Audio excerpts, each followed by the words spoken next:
자, 여기서는 이제 임대료 규제 정책에 대해서 한번 살펴보도록 하겠습니다. 임대료 규제 정책이라는 것은 이 정부가, 이게 이제 주체가 되죠. 정부가 임대인들이 이 임대료를 시장 임대료 이하로, 시장 임대료보다 낮게죠, 그죠? 시장 임대료보다 낮게 받도록 규제하는 제도가 바로 임대료 규제 정책이 되겠습니다.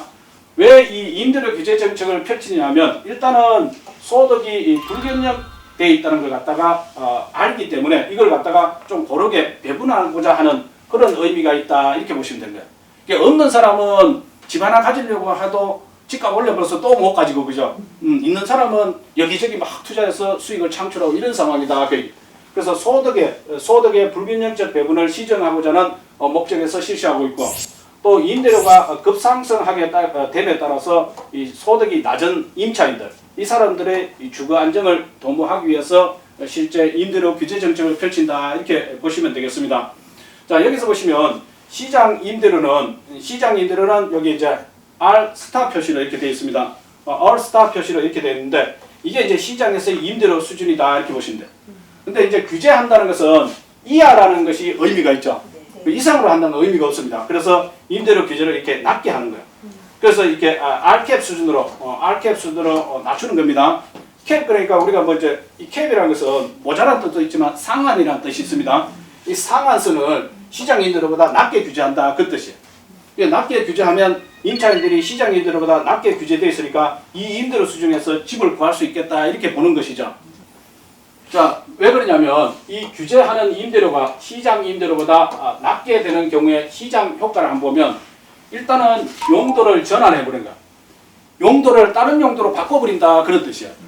그 얘기는 뭐냐면, 시장에서는 R스타 수준의 임대료를 받을 수 있는데 정부가 나서서 이제 시장 개입한다 그러죠. 정부가 시장에 개입해서 R캡 수준으로 낮춰버리니까 이거 시장에서 받는 임대료보다 낮게 받으라니까 화가 나겠죠, 그죠? 이거 뭐 세금 내고 뭐 차포 떼고 나니까 아무것도 없다, 이렇게 얘기하잖아요. 마이너스다, 그런 뜻으로 이제 생각하는 거야. 그러다 보니까 용도를 바꿔버리는 거야. 용도를 전환하게 되는 것이고, 또 이렇게 되니까 초과 수요가 발생한다. 초과 수요가 뭘까요? 여기에 실제는 이제 공급이라는 단어가 생략된 거하고 똑같아요. 공급을 초과하는 수요가 발생했다, 그 얘기. 이 얘기는 뭐야? 수요가 결국은 공급보다 많다, 그 얘기죠. 그죠? 공급보다 많다. 여기 보시면 이렇게 시장 임대료보다 낮게 이렇게 규제해버리니까 지금 공급 곡선의 공급량은 여기죠. 이게 이제 스플라이의 약자거든요. 스플라이의 약자입니다. 이게 공급이라는 뜻이거든요. 그 다음에 여기가 이제 디맨드의 약자입니다. 이거는 수요라는 뜻이거든요. 사는 쪽이잖아요. 그러니까 팔려고 하는 이 공급자의 양은 여기죠. 여기 마주치는 점에서 수선을 내려보니까 이렇게 되죠. QS 수준이에요. 근데 수요는 이 수요 곡선이죠. 수요 곡선에서 여기와 마주치는 점에서 이 수선을 내려보면 QD죠. 그러면 지금 공급보다 수요가 더 많다는 걸 알 수 있잖아요. 공급보다 수요가 많죠. 그러니까 공급을 초과했다.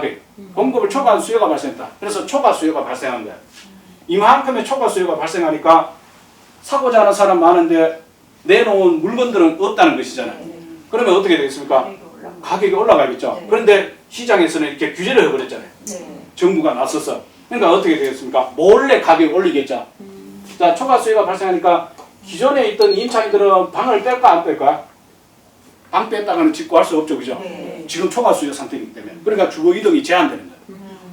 그리고 새롭게 집을 구하려고 하는 임차인들은 집을 못 구하니까 어떻게 얘기합니까?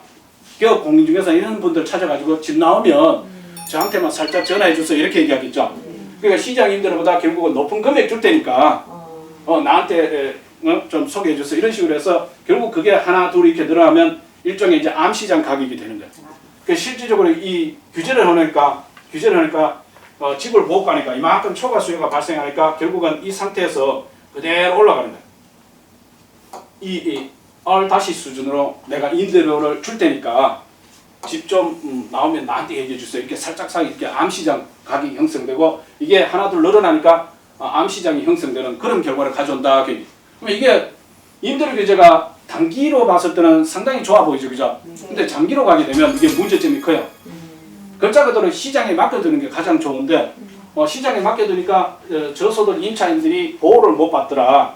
그래서 정부가 시장에 개입하니까 단기적으로는 시장에 임대료가 떨어져서 좋은 것 같지만 장기적으로 보면 초과 수요가 너무 많이 발생하는 거예요. 암시장도 형성되고 좋지 않은 그런 결과를 가져온다는 걸 갖다가 또 확인을 할 수가 있습니다. 그 다음에 이제 임대주택에 대한 투자를 기피하겠죠. 네. 시장 임대료보다 낮게 받으니까 받아가지고 뭐 수선비, 수선 유지, 관리비 이런 거 들어가고 세금 내고 하니까 없더라 그 얘기. 투자 기피하는 거예요. 그 다음에 장기적으로 봤을 때 임대주택의 부족 현상이 상당히 많이 초래되고 있죠. 초과 수요잖아. 공급을 초과하는 수요가 발생했으니까. 그 다음에 임대인은 관리를 소홀하게 됩니다. 임대주택의 질적 저하가 나타날 수밖에 없겠죠. 질적으로 떨어진다. 왜냐하면 좀 투자를 해야 되는데 이게 돈이 안 되니까 질적 저하를 가져올 수밖에 없다. 이렇게 보시면 되겠습니다. 그러니까 내가 돈 들여가지고 집에 투자하면 안 그래도 지금 시장 임대료보다 낮은데 나보고 관리비 더 들여놔가 유지 관리비 정부가 알아주세요. 수도 배관 고쳐주세요. 그런 거래. 당신 돈을 하세요. 그러면 속이 상하니까 그죠. 그만큼 임대 관리가 소홀해지는 거예요. 시장 임대료보다 낮게 규제해버려요. 이런 문제점들이 있다. 이렇게 보시면 되겠습니다. 자, 그런데 반대로 규제 임대료가 시장 임대료보다 만약에 높을 경우는 어떻게 되느냐? 그러면 시장 임대료가 지금 올스타 수준이잖아요. 그죠? 얘보다 높게 규제한다. 이건 말이 안 되죠. 높다는 것은 규제가 아니잖아요. 높다는 것은 의미가 없는 거야. 왜냐하면 이렇게 높여놔도 이거는 밑에서 시장에서 거래되는 거 이거니까. 자연스럽게 시장에서 이거와 관계없잖아. 이거와 관계없이 거래가 되잖아. 그래서 시장에서 균형 임대료와 임대주택 공급량에 아무런 영향을 미치지 못하는 겁니다. 그래서 이게 임대료 규제보다 낮으냐 높으냐, 임대료 규제보다 낮아야 의미가 있다. 규제는 높으면은 아무런 영향을 미치지 못한다. 자, 이런 내용들에 대해서는 이게 이 그래프를 통해서 이해하는 게 빠릅니다.